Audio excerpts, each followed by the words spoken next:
The GennFlex Mini Factory project was the culmination of the internship of 2022. It took what the students learned in robotics, CNC, pneumatics, vision, laser marking, and PLC and created an automated system that takes a piece of raw material and manufactures it into a finished good. The end result is all of these devices working together to perform as a fully functional assembly line, which outputs a finished product that is inspected for quality.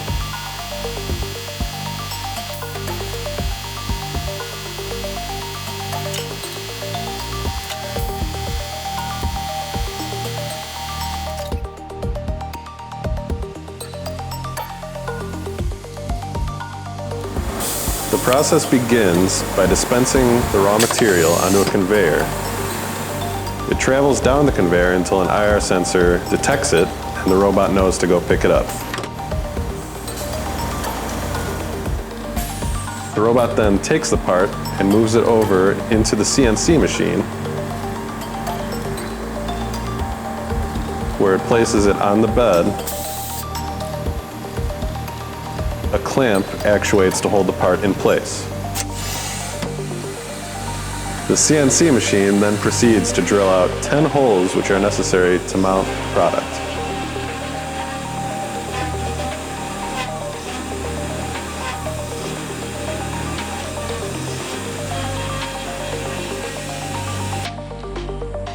After this process, the robot goes and picks up the cut material.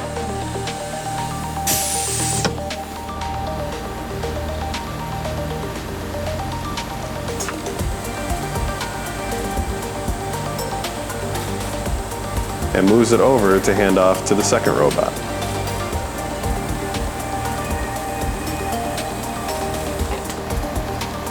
The second robot receives a signal and it knows that it needs to go pick up the material, and then it moves it over for laser marking.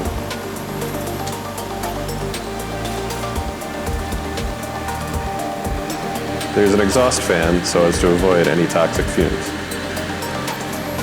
After laser marking is complete, the second robot picks up the finished product and places it on a conveyor where it is inspected for quality. If it fails this inspection, the product is redirected into a waste bin. If it passes, then it moves straight down the conveyor and into the accepted parts bin. This is the finished product.